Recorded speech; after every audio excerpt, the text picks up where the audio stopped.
All right, here we are at the Body Shop's RPG, Psychofitness. Today we're going to train some back. Yesterday we trained chest. Today we're going to finish up with some back. Back has been a point of emphasis since I trained with Chris. I'm almost positive that was the first thing we trained together, and it's been intense ever since. So I don't know what Chris has in store for me with regards to how he sees me progressing.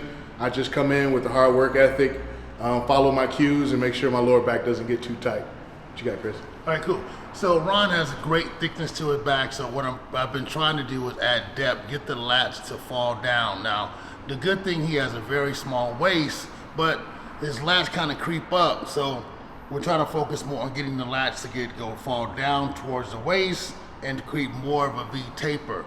So what I'm gonna do today, I'm gonna have to do a lot of squeezing, and then once I get the blood in the muscle, then I'm gonna start opening it up and elongating the actual exercise, so Ron can get more of like a volume type workout. So we're gonna do real short range of motion, a lot of squeezing, and then once I feel there's a lot of blood and nitrogen there, we're gonna try to open it up and do long range motion. Down and back. There you go.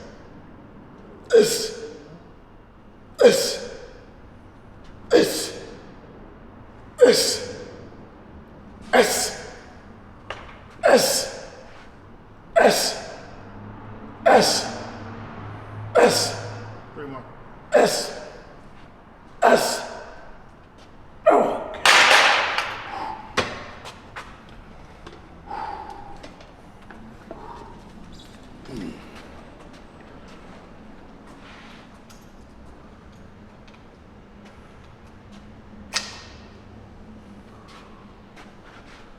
All right, so what I did, I decreased the range of motion by adding these links in here.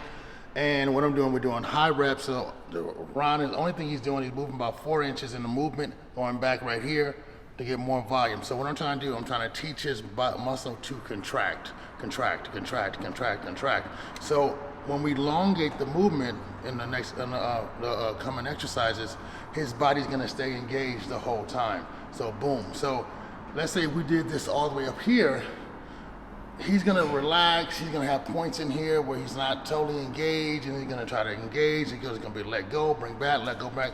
So right here, I want him totally engaged, that's why the movement's only 4 inches. Let's go, Ron.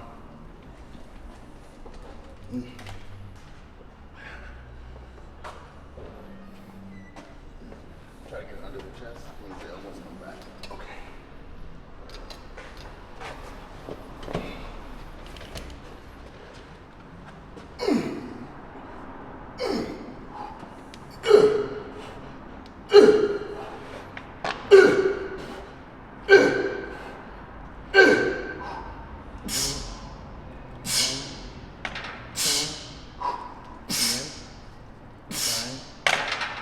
Don't let touch.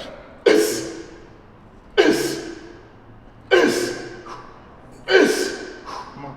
4 more.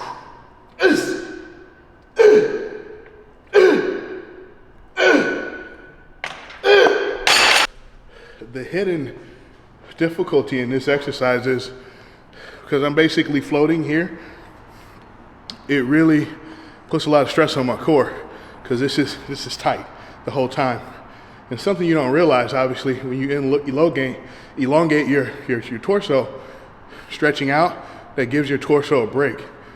When you're in this position the whole time, it's almost like a crunch while you're also contracting. So this is the second time I did it. Last time I did it, last back workout. So it's definitely an added stressor to this particular movement.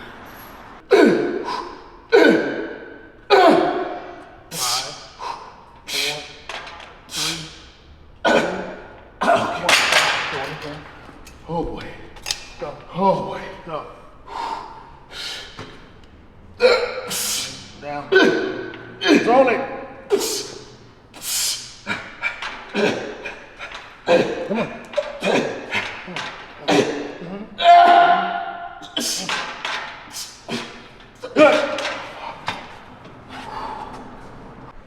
Now we're gonna go into a superset. I'm gonna box him in here, short range of motion.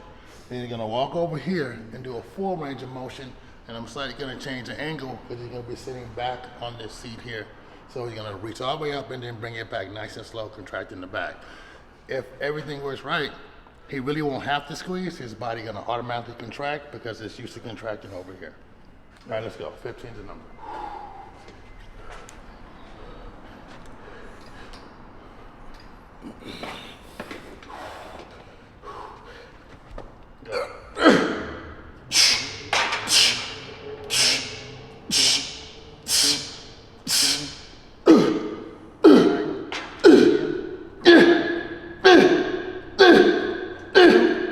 One.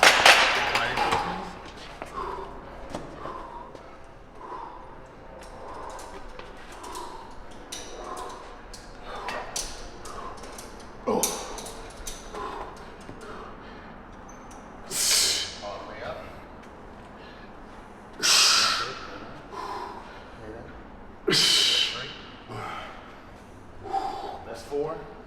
Blow it out. That's 5. Slow down. 6. 7. That's 8. That's 9. 10. 1. More. 2. 3. 4. One more. Good job. Shucks. What I'm gonna do now is I'm gonna remove one link over here to create more of a range of motion, and then I'm gonna add the link over here to create less range of motion. Decrease the weight over here and increase the weight over here.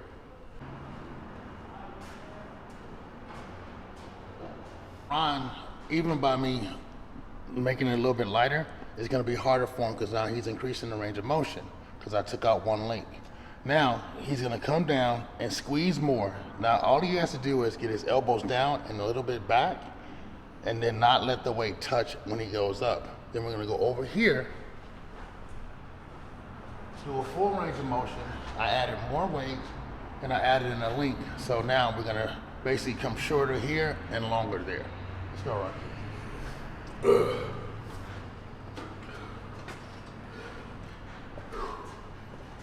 15's a number. Just side touching the stack. Bring it down. Try to get your elbows behind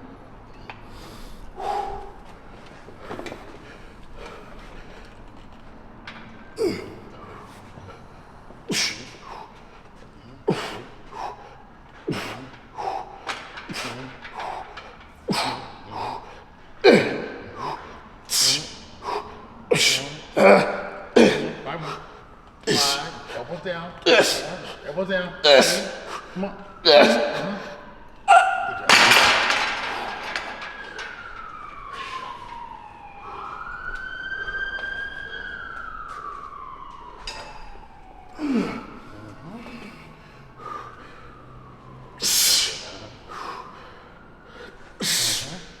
Open.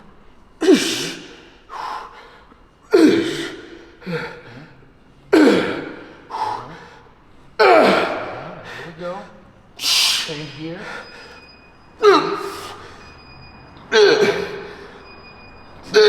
5 more. 5. 4. 2. Oh.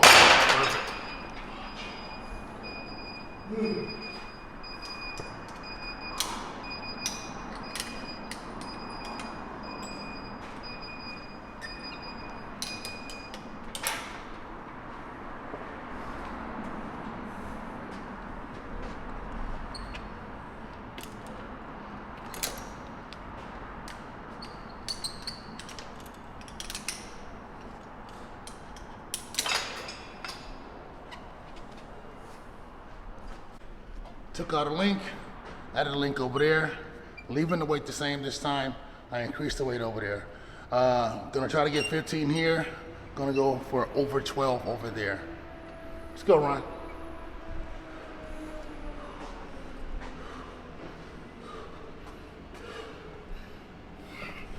All right, come up another like 2.5 inches, and then back down and lock it in. Okay, let's go.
Between a superset of this magnitude is very limited. So this is like the first round of working sets.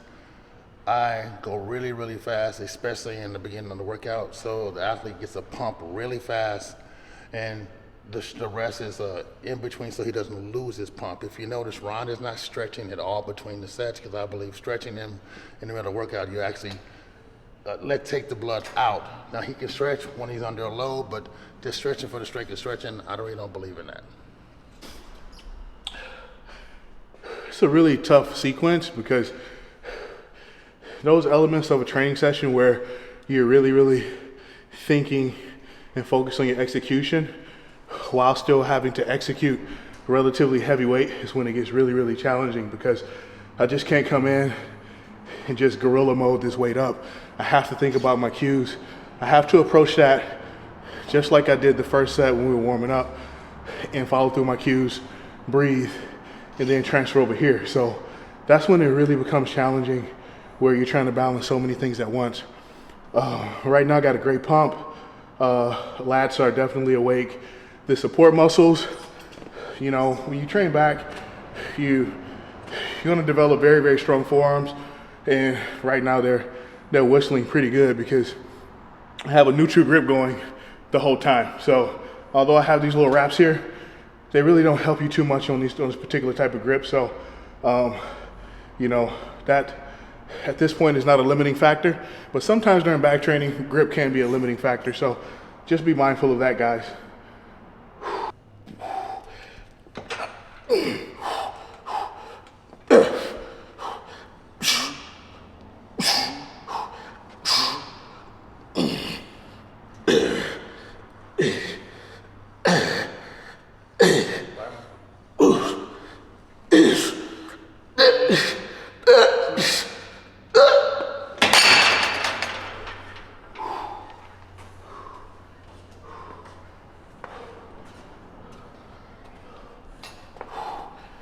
Here we go.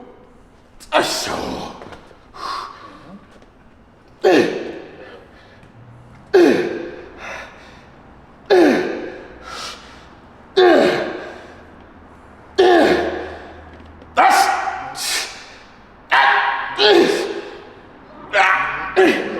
sir.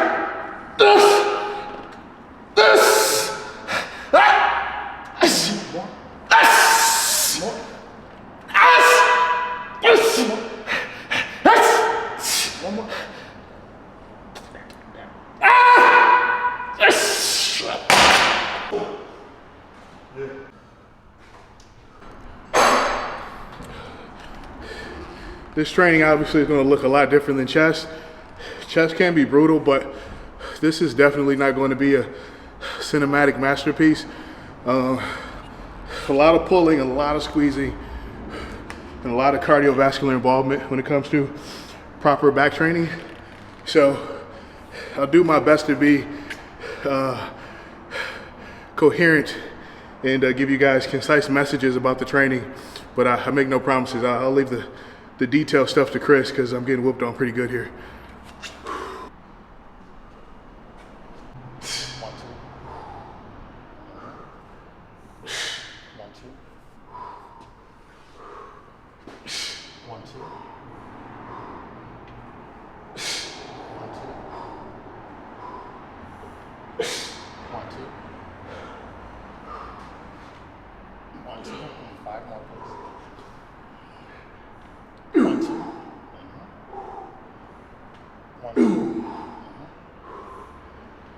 Ooh. 1,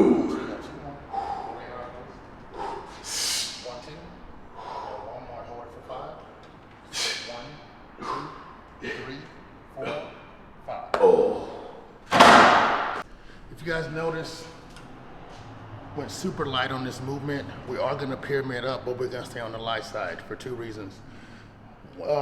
Anybody can take an athlete and just give them 3 compound movements back to back, super heavy, and just totally exhaust them, and then you can go to lunch in 30 minutes. That's not really training. That's not what we're doing. What we're trying to do is build a complete back. Now, everybody knows shoulders are one from the back. Everybody knows the V-taper is what makes somebody a football player or a bodybuilder. So what we're trying to do is a back with size, just for the sake of size, means absolutely nothing. When that guy does a rear double bicep and he has all the fine detail in the back, and that guy's back is bigger, your eyes automatically shift to the detail. That's what makes a perfect back, is the detail, not just size for the sake of size. So how do you build this shape and this detail? One thing is genetics, you're born with it. Next thing is you have to stay on the lighter side and get more squeezing and contraction to build this back. So I believe the small muscles, they react to small weight. The big muscles, they react to heavy weight. So now I'm trying to work the smaller, minute muscles, get them things prominent and bulging, and then the next move we go, we'll add more heavy weight. 1, 2, that's 2. 1, 2, that's 3. 1, 2, that's 4. 1, 2, that's 5. 1, 2, that's 6. 1, 2, that's 7. 1, 2, that's 8. Yes. 1, 2, that's 9. Yes. 1, 2, that's 10. Yes. 1, 2, 11. Yes. 1, 2, that's 12. Yes. 1, 2, 13. Yes. 14. Hold for 5, please. 1, 2, 3, 4. Oh.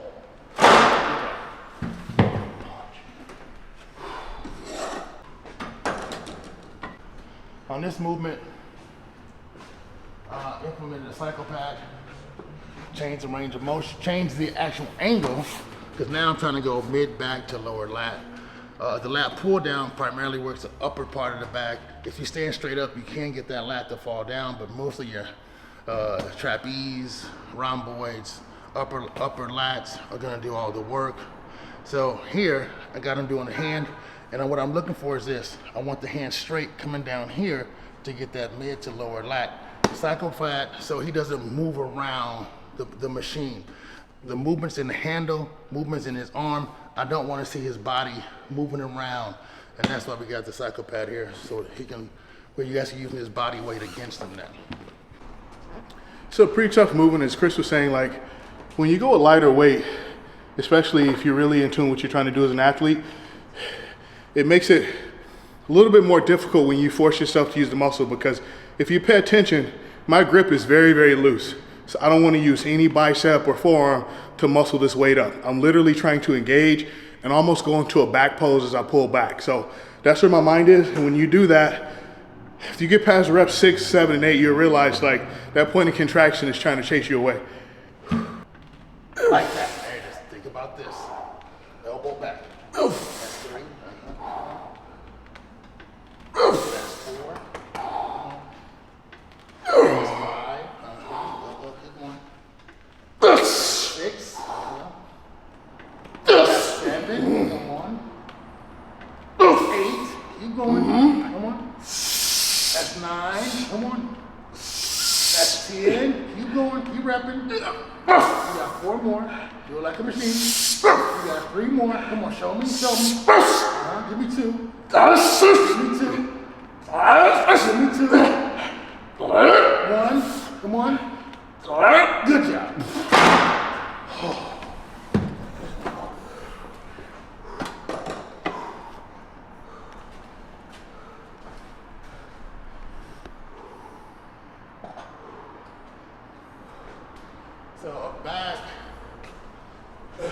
is not only the opposite of chest, you don't see your back. So it's very easy to lose touch or not be in tune with your back. And it's very easy to use your bicep to complete this movement. That's why I had Ron drop his hand down here, and he has to keep constantly thinking about the elbow, getting the elbow back behind him. If he thinks about getting this weight from here to here, he may start doing this with his bicep. So we had to drop his hands down like another 1.5 inches, and now he's pulling back here. I'm going up pretty fast in weight now, so I'm let him get a little bit more momentum. But the good thing about it, his back is fully engaged, fully contracting. I'm gonna go behind him and I'm gonna put my hands there, and I want him to move around my hands, And I'm actually feeling for him to move around, and I'm actually moving to make sure the muscle's being engaged. In that first 5, get into the pain, and then start increasing the speed, okay? But you're gonna close the door every time, bam, every time. Go around, huh? That's good. Let it stretch. Elbows. Boom, that's it. Come on. That's it, keep going. That's 3, come on. That's 4, That's 5. Now move around my hand on 6, here we go. Boom, there you go. Move around, chest up. There you go. Come on, keep going. 5 more. 4, lean back, chest back. Hey, do it again. 3 more, do it again, raise up. Lift up. 1 more, lift up. Good job. For this movement, this is a decent amount of weight with the pad. You can't manipulate this machine too much when you're using the pad. You can't manipulate much of anything when you're using the pad. The pad is almost if someone hits you in the jaw and your face falls into the punch. The pad is like pushing here. You really have nowhere to go. So he's using his body weight. The heavier he is pushing against the pad, making him nearly impossible to breathe because his stomach is being compromised. And then he can't move around.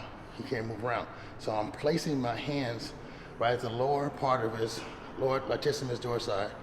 And so he'll engage the lumbar is when he raises his chest up to get that in. Now, the reason I don't want to do that in the early part of the movement is because it'll exhaust the lower back, and then once his lower back is on, the workout is basically over.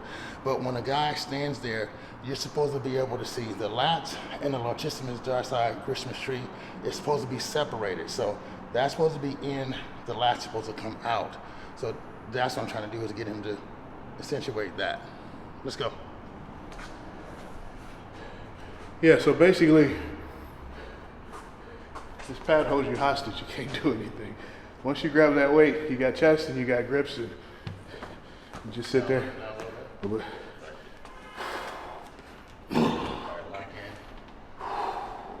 First 5, get familiar with it. Next 5, increase the speed. And then the last 5 to 6, you're giving all you got, leaning back, lifting the chest off the pad, squeezing your lower lats and your lower back. Okay.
So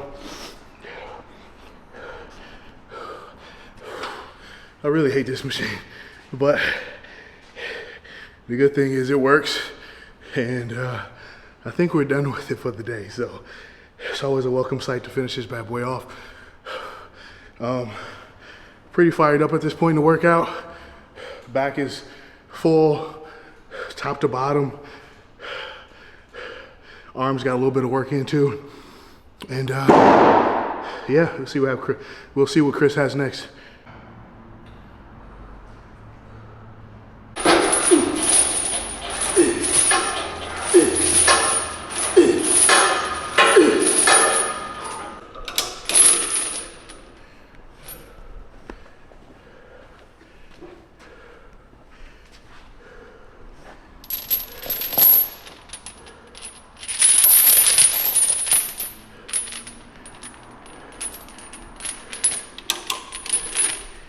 We're on slip rack. We're implementing the chains here because what I'm trying to do is, as like I said before yesterday, the more the chain goes up off the ground, the heavier it gets. That's a different feel for most bodybuilders, especially for Ron. I haven't used chains for him before, so we're gonna implement a lot of chains in this off-season program, and just give a different feel, different pull, a different load. Let's go. 15.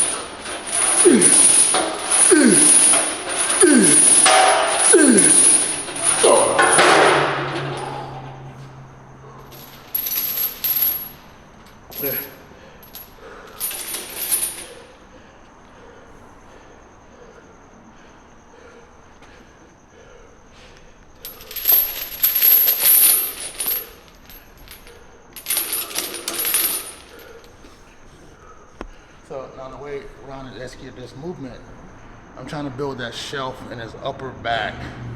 So to match that what we did yesterday in the chest, so when he does his quarter turns, his side chest, side tricep, there's this bridge across the front for the chest, front delt, and the posterior rear delt traps.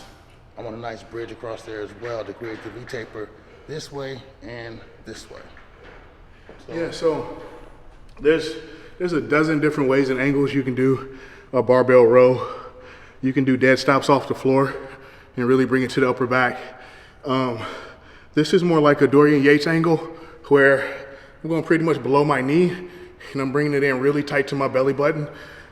It's hitting my lats, it's also hitting my lower back as a stabilizer. And as Chris said, because of my position, because of the way I have to balance it, I can't lift my traps and round boys off the hook, so they're also there as well.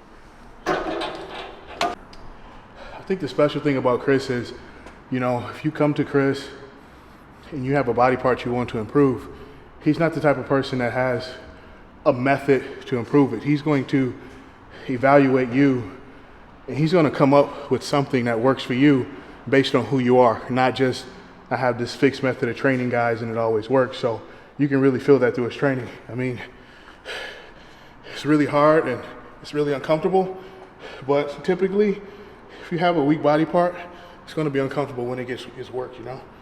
Otherwise, it will be comfortable.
going with a traditional dumbbell row, everything is out. Now I'm trying to bring everything together.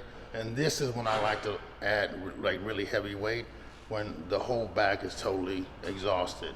That way I don't have to go as heavy. I don't have to worry about hurting the athlete, and it can like get most out of the heavy weight opposed to just manipulating it. So even when he goes down and stretches, everything that we did before is pulling. This is the point of the training where I kind of mentioned limiting factors, where you make sure that your limiting factors are at the level that they need to be so you can complete training, which includes your cardiovascular endurance, your grip, balance, and things of that nature, because you may have a little bit more in your back, but it's not going to do you any good if you can't breathe properly, like I'm struggling with right now, or if your grip goes out. So make sure you have your limiting factors under control or at the level where they need to be so you can finish the workout.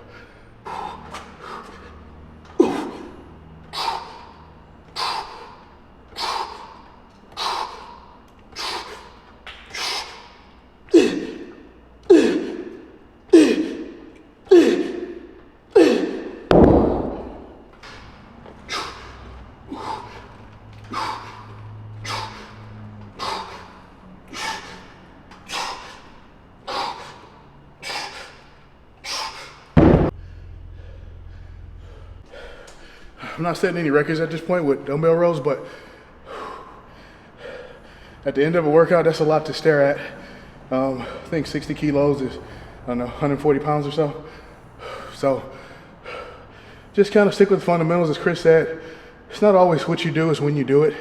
And implementing these dumbbell rows at the end of a workout, towards the end of a workout, is pretty brutal. But we're getting home.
All right, so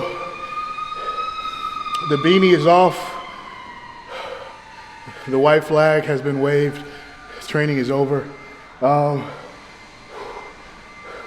It's an intense workout, some surprises thrown in by Chris. Nothing I haven't done before, but sometimes a surprise can be in the form of the sequence in which you perform exercises. So today we finished with 4 sets of heavy single arm dumbbell rows, which emptied my tank pretty good. So hit upper back, mid back, lower back, lats pretty good. So once again, very pleased with the workout. Off season, or as I like to call it, improvement season, has been going well. Anyway, I'll wrap things up. Thanks to Sergio for filming the workout again. Thanks for Chris for coming up with inventive ways to tear me up. And thanks to the Body Shop for allowing us to use this facility. So thanks a lot. Got a couple more things in the series. We still have not filmed an arm day, so we'll still have that on the calendar for you guys. Other than that, thanks for tuning in. I really appreciate it. RPG out.